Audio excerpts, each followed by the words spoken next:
Hi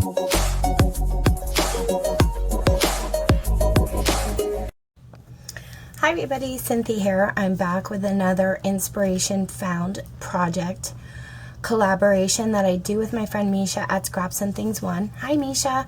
I'm going to post a link below to her YouTube channel so you can check out what she did, find some inspiration, and show her some YouTube love.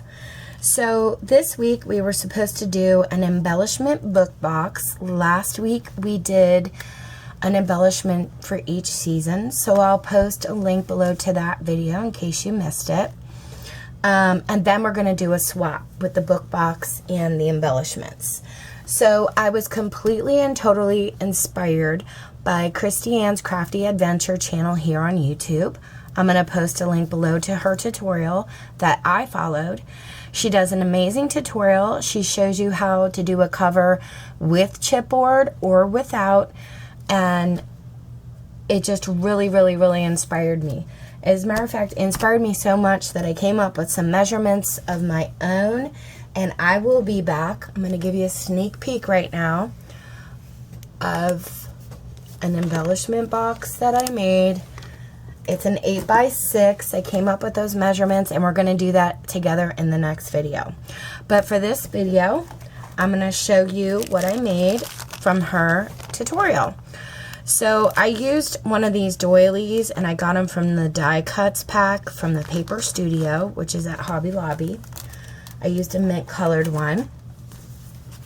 I used a card from Project Life, and then I just cut it down to fit the front cover.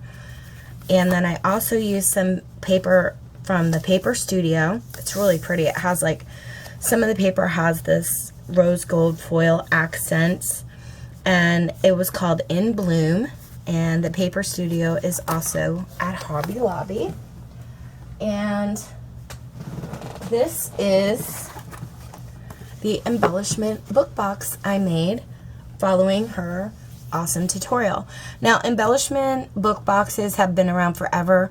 There's amazing tutorials out there, but I really loved this size. I had watched her video and I thought, you know what, I'm going to give it a try.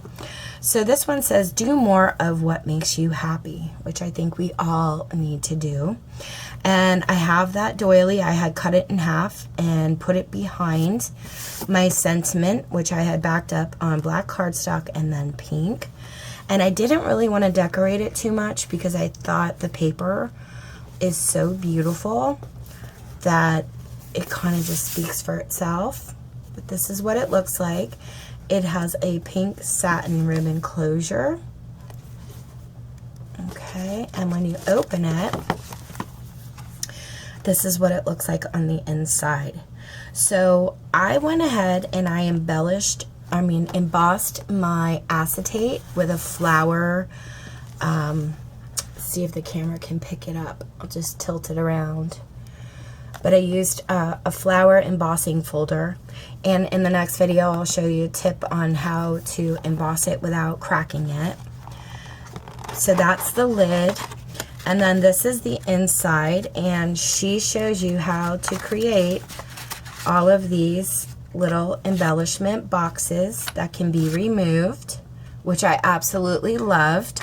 Or you could just use the box itself. You don't need to use these inserts, but I really liked the inserts, so I went ahead and made them. And then I thought to myself, you know what, the embellishments that we created, or at least the ones that I created, are rather large. If you remember in the previous video, these came out large. So I knew they weren't going to fit in one of these. So I went ahead and I created two, which are this size, and I put those there. And then I went ahead and created this one for the bottom of the box. Now, if you want to create the small ones, just follow her tutorial. She gives you the measurements. If you want to make a larger one for the bottom of your box, all I did was, and you may want to write it down if you want to do it, I used a 6x6 sheet of designer paper, put it in my scoreboard, and I scored at 1 inch all the way around, and then I just put it together like you put these together. And that's it. It fit in here beautifully, and it's gonna fit all of my larger embellishments that I'm gifting her in our swap. And these are the ones that I made that I had shared with you guys in the previous video. So I'm just gonna kind of lay them all in there, and then I have a few extras for her.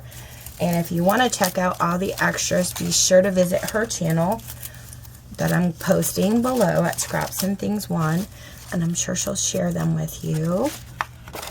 Okay, and I'm just going to put the lid on. But Christiane's tutorial is amazing. You guys will love it.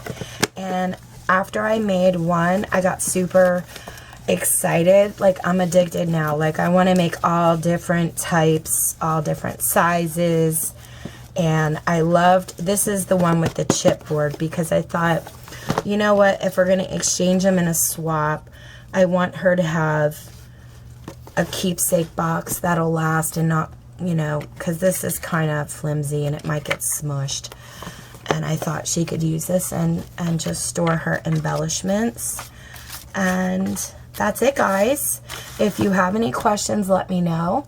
Thank you so much for watching. Take care and happy crafting.